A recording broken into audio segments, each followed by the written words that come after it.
They were the perfect couple until a stunning new assistant walked into their lives. What started as suspicion turned into a scandalous secret because both husband and wife fell in love with the same woman. But when the truth came out, it didn't just break hearts, it ended in murder. This is the shocking real-life story of the Morrow family, where passion, betrayal, and revenge collided with deadly consequences. This is True Crimes Alter, where every sin is punished, every betrayal has a cost, and every soul must answer to the truth. Like, comment, and subscribe, because these are the stories the guilty prayed would stay buried. Janelle Morrow, with her rich mahogany skin and warm almond-shaped eyes, embodied grace and creative brilliance. Raised in a family of artisans, her childhood home was alive with the scent of turpentine and the sight of paintings in progress. She inherited her mother's gift for color and her father's relentless drive, quickly earning a reputation as a remarkable painter of vivid, soul-stirring landscapes. Her work captured not only the look of nature but its spirit. Isaiah Morrow, on the other hand, came from a long line of legal minds. The Morrows had been respected in the courts for generations, with judges, attorneys, and scholars among their ranks. Isaiah upheld that tradition, graduating at the top of his law school class and swiftly rising through the ranks of one of the most prestigious firms in Ashford. His magnetic charm, polished appearance, and razor-sharp intellect made him both a formidable lawyer and a highly sought-after husband. The couple had a son, Malik, who became the center of Janelle's world. Life appeared flawless from the outside. Janelle's days revolved around her art, volunteering at the neighborhood cultural center and caring for Malik. Isaiah's career soared, and he soon made partner at his firm. They moved in glittering social circles, attending galas and fundraisers where they often drew the most attention. But as time passed, Janelle began to notice unsettling changes in Isaiah. He grew distant, coming home late and leaving before dawn. The warm, attentive man she had married was now detached and distracted. She told herself it was the strain of his workload, but an uneasy suspicion gnawed at her. That unease took form when Nia Brooks entered their lives. Isaiah had hired her as his personal assistant, an arresting woman with sleek black hair, striking features, and an air of confidence that commanded every room she entered. Nia was efficient, clever, and seemed to understand Isaiah in ways Janelle no longer could. It wasn't long before Janelle's doubts began to focus squarely on her. One evening, determined to clear the air, Janelle planned a candlelit dinner at home, hoping to rekindle their connection and coax him into talking. As they sat across from one another, she poured her heart out, voicing her worries and fears. Isaiah listened, then brushed it off as nothing more than work stress, assuring her there was nothing to worry about. She wasn't convinced. Desperate for answers, Janelle hired a discreet private investigator named Daryl Keaton, a veteran known for his thorough work. Over several weeks, Daryl shadowed Isaiah and Nia, gathering photographs and notes. The results were crushing: late-night dinners, weekend trips, and intimate moments that erased any doubt. Isaiah was having an affair. Janelle's emotions swung between fury, heartbreak, and a strange calm that came from finally knowing the truth. With that clarity came resolve. She decided to speak to Nia before confronting Isaiah, hoping to gain more insight. She arranged a meeting under the guise of discussing a fundraiser Isaiah's firm was sponsoring. Nia, unaware of Janelle's true motive, agreed to meet at a chic downtown cafe. The place was warm and softly lit, with cushioned chairs tucked into quiet corners. Janelle arrived early, choosing a private spot. Nia entered minutes later, moving with self-assurance. Janelle felt anger, but also curiosity. They exchanged pleasantries, then Janelle steered the conversation toward Isaiah's workload. Nia praised his dedication, saying his cases demanded enormous time and focus. Leaning in, Janelle lowered her voice and said she knew about the affair. Nia's face paled, but before she could speak, Janelle told her she wasn't there to accuse, she just wanted to understand. Eyes glistening, Nia admitted it began a few years earlier during a rough patch at the firm. One thing had led to another.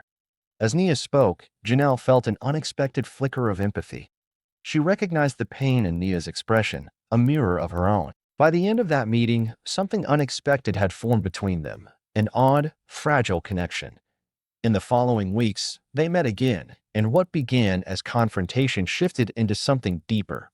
Their conversations grew longer, their meetings more frequent, and the bond between them tightened. One night, Nia invited Janelle to her apartment to go over event documents. The space was modern and stylish, its floor-to-ceiling windows framing the city lights. As they sat on the couch with glasses of wine, an undeniable tension filled the room. Nia set her glass aside, looked Janelle in the eyes, and confessed she had feelings for her. Janelle's heart pounded. She had felt the same, but had been afraid to say it. She admitted her feelings, and they kissed, the moment igniting something irreversible. That night, they crossed from emotional closeness into physical intimacy, beginning an affair that was both exhilarating and dangerous. Janelle felt more alive than she had in years, yet guilt and fear shadowed her. They met in hidden corners of parks, quiet cafes, and behind the privacy of Nia's apartment, sharing laughter, dreams, and confessions. Still, Janelle knew if Isaiah discovered the truth, the fallout would be catastrophic. She couldn't end it. Nia had filled a void she hadn't even known was there. If you're enjoying this video, kindly do us a favor and subscribe to our channel. Share and like this video. It's free and won't cost anything, but it helps and encourages us to grow and do more. Thank you for your kindness, and back to the video. But Isaiah noticed the change, her distracted air, her quiet confidence. His suspicion curdled into paranoia, and one day he planted a hidden camera in Nia's apartment, suspecting Janelle had learned of his own betrayal and was scheming. When he watched the footage and saw his wife in Nia's arms, the humiliation and rage consumed him. Convinced they had conspired against him, he began plotting revenge. On a stormy night, Isaiah called Janelle to his office, claiming he wanted to talk about repairing their marriage. Hoping for reconciliation, she agreed. But when she stepped inside, the coldness in his eyes froze her in place. He told her to sit. Before she could speak, he slammed a folder of photographs on the desk, declaring he knew everything. Seeing the incriminating images, Janelle tried to explain, but he lunged, his hands closing around her throat. She struggled, but his grip didn't loosen. Her vision dimmed, then went dark. Isaiah stood over Janelle's still body, his chest heaving, his mind a storm of fury and disbelief. The reality of what he had done crashed over him, but instead of remorse, there was only a gnawing panic about what would happen if anyone found out. He moved quickly, forcing his shaking hands to act with precision. He rifled through drawers, scattered papers, and overturned a chair to make it look like an interrupted burglary. Files were left strewn across the carpet, and a desk lamp lay shattered on the floor. Once satisfied with the scene, he dragged himself out into the night, rain soaking through his suit as he made his way to his car. The windshield wipers beat a frantic rhythm as he drove across the slick streets toward Nia's apartment, his anger reigniting with every passing block. When she opened the door, her expression shifted from surprise to alarm at the sight of him standing there, dripping wet and uninvited. "Isaiah, what are you doing here?" she asked, her voice trembling. He pushed past her without answering, his eyes blazing with accusation. "You ruined everything," he snarled. "You seduced my wife, destroyed my family. Was that your plan all along?" Nia's heart pounded as she backed away, trying to put space between them. "It wasn't like that," she said quickly, her voice shaking. "You don't understand." But Isaiah was beyond listening.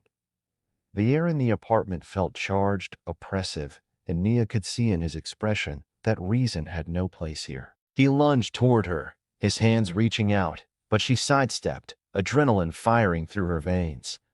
Her eyes caught on a heavy ceramic vase sitting on a side table. Without thinking, she grabbed it and swung hard. The vase connected with the side of his head with a dull, sickening thud. Isaiah staggered, clutching his skull, his eyes momentarily unfocused. Nia didn't wait to see if he would recover. She bolted for the door, yanking it open and fleeing into the wet, night-soaked streets. Her bare arms prickled in the cold rain as she ran, the sound of her pounding footsteps lost beneath the steady hiss of water on asphalt. She didn't stop until she reached the edges of the city, her lungs burning, her mind racing. She spotted an old, boarded-up cabin on the outskirts and slipped inside through a broken door. The air inside was damp and musty, but it was shelter. She sank to the floor, trembling, her mind a blur of fear, grief, and disbelief over what had just happened. By morning, Ashford awoke to tragedy. Malik Morrow's life shattered in the span of hours, first losing his mother, then his father. Isaiah, desperate to maintain his facade, reported Janelle missing, claiming she hadn't come home from an art event the night before. He gave a calm, measured statement to the police, even producing a carefully rehearsed alibi. But his composure began to crack when detectives uncovered inconsistencies in his story. The investigation moved quickly. Janelle's body was found in his office, and forensic evidence, fingerprints, fibers, the pattern of bruising, tied directly to him. Coupled with witness accounts of his increasingly erratic behavior, the case against Isaiah became undeniable. Within days, he was arrested, and months later, a jury found him guilty of murder. The sentence was life in prison without the possibility of parole. As Isaiah's cell door clanged shut for the first time, Nia was already gone, leaving behind no forwarding address, no note, nothing but questions. Her car was discovered abandoned at a rest stop miles from Ashford. Rumors spread. Some said she'd slipped into another country under a new name. Others believed she was living quietly in some small American town. But no one could prove anything. Nia's disappearance was made all the more puzzling by her past. Those who knew her spoke in hushed tones about the strict, oppressive household she had grown up in, one ruled by rigid religious zeal and an undercurrent of violence. For her, running wasn't just about avoiding Isaiah, it was about breaking free from a lifetime of fear. She had no intention of returning to a place where she'd always felt caged. Malik, now an orphan, was taken in by Janelle's older sister, Rochelle. Rochelle did her best to give him a steady, loving home, but the shadow of what had happened hung over their lives. The Morrow house, once warm with laughter and the scent of oil paints, now stood silent, a monument to what had been lost. Rochelle often worried about the kind of man Malik would grow into, carrying the heavy weight of such a grim legacy. Nia's life on the run was anything but glamorous. She knew she had to vanish entirely, so she cashed out what little savings she had and bought a one-way bus ticket to a distant city where no one knew her name. From there, she hopped from place to place, taking short-term jobs in diners, cleaning motels, and working in back kitchens. Each time she felt the faintest sense of being recognized, she packed up and moved again. Her once confident demeanor gave way to a constant, low-level anxiety that kept her looking over her shoulder. She dyed her hair different colors, wore glasses she didn't need, and avoided deep friendships, knowing that getting close to someone was a risk she couldn't afford. Still, certain small towns offered her fleeting moments of calm. In one of them, a quiet coastal community far removed from the noise of Ashford, she found a modest apartment above a hardware store and took a waitressing job at a corner diner. The townspeople were polite and kept to themselves, never pressing her with questions she didn't want to answer. For the first time in months, Nia allowed herself to breathe without feeling hunted. But even in this new chapter, she never fully let down her guard.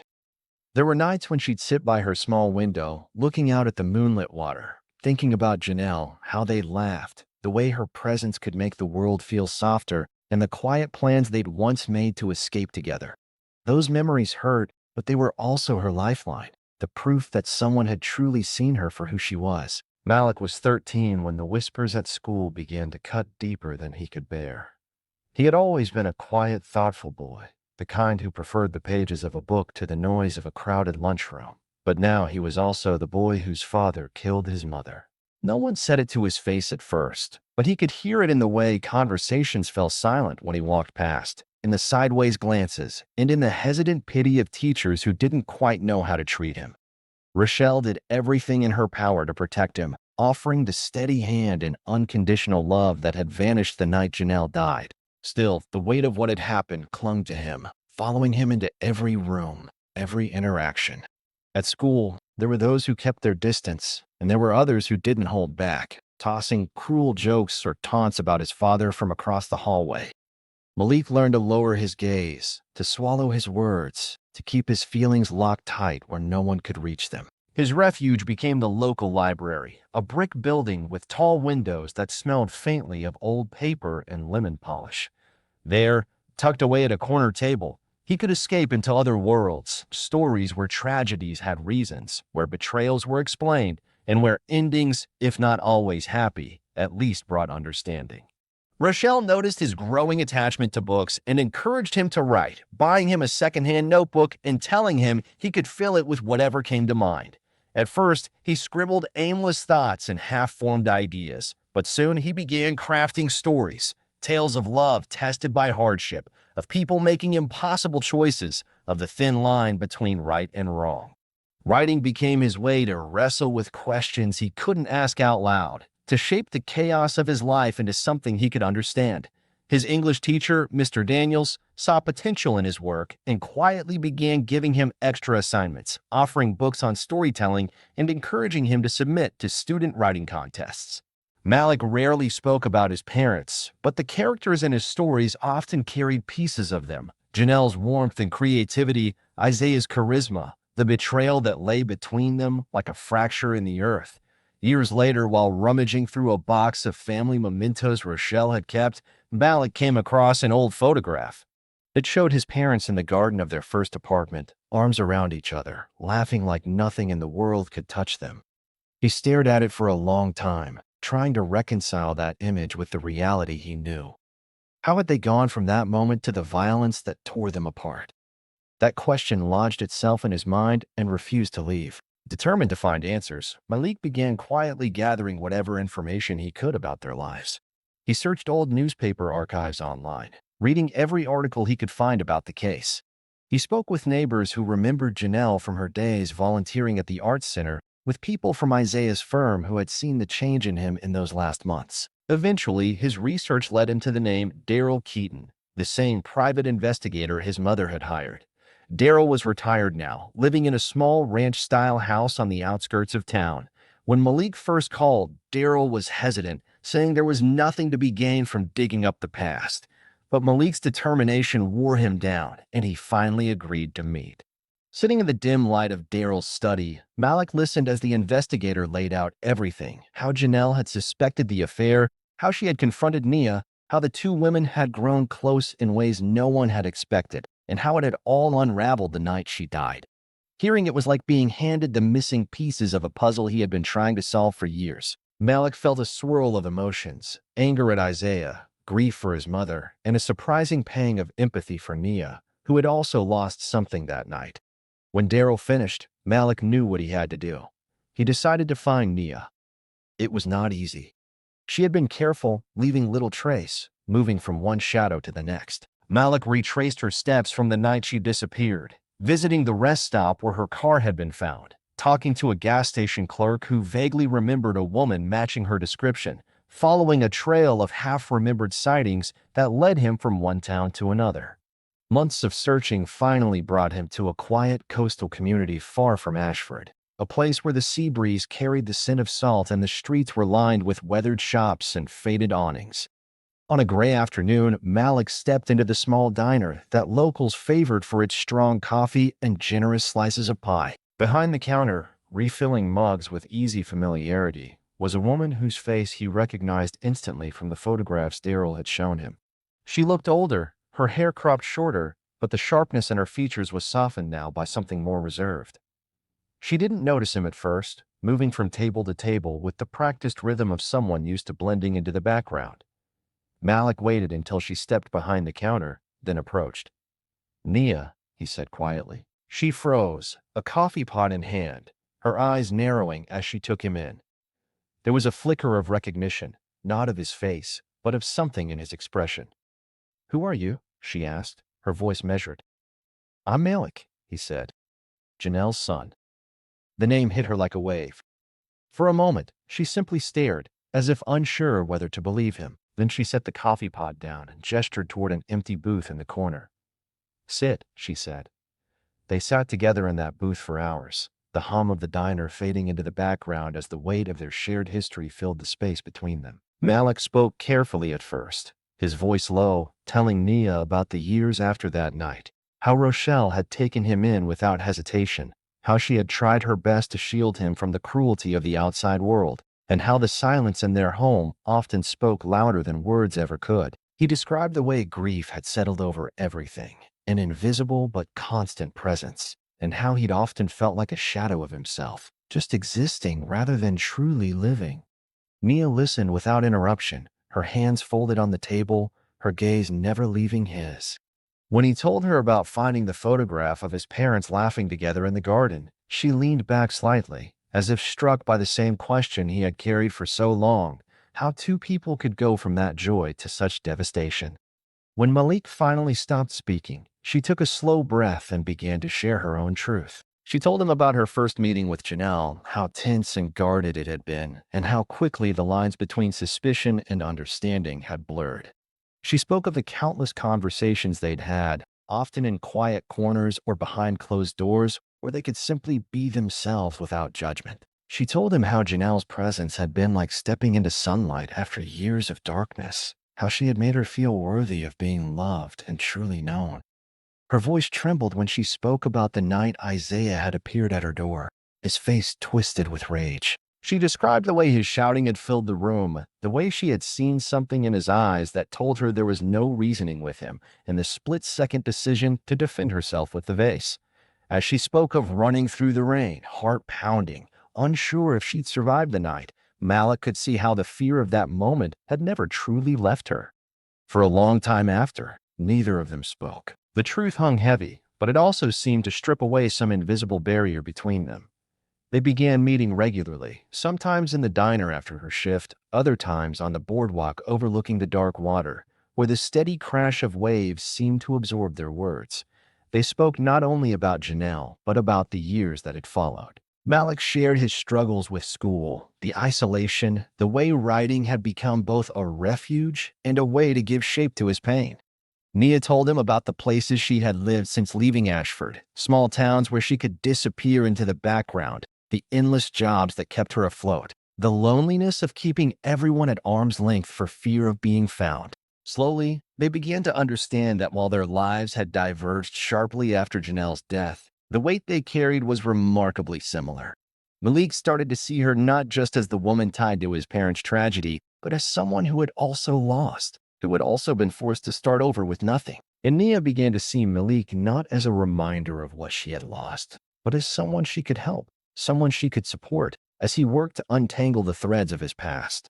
Malik's writing flourished in those months. The pages filled with scenes inspired by the fragments Nia had shared, the quiet moments between her and Janelle, the restless feeling of living a life that wasn't truly safe, the way hope could survive even in impossible circumstances.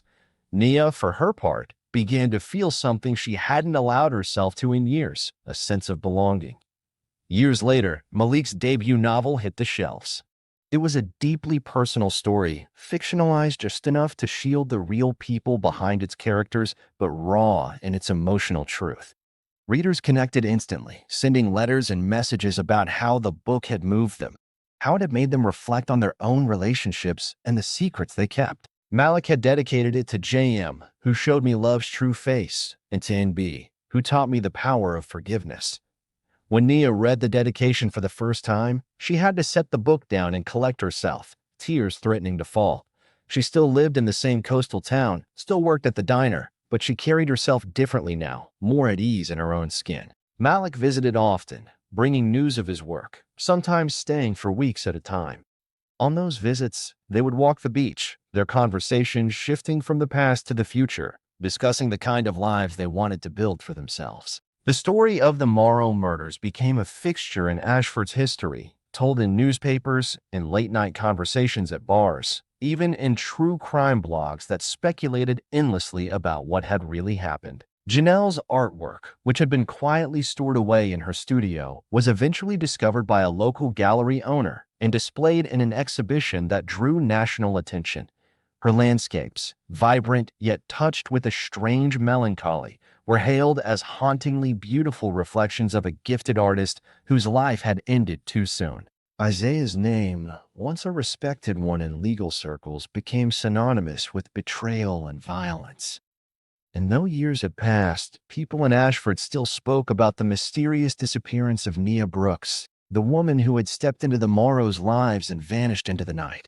For Malik, the legacy of what had happened would always be there, but it no longer controlled him. He had taken the pain and reshaped it into something that could speak to others, something that could heal instead of harm. The story that had once been only tragedy had become, in some strange way, a testament to survival.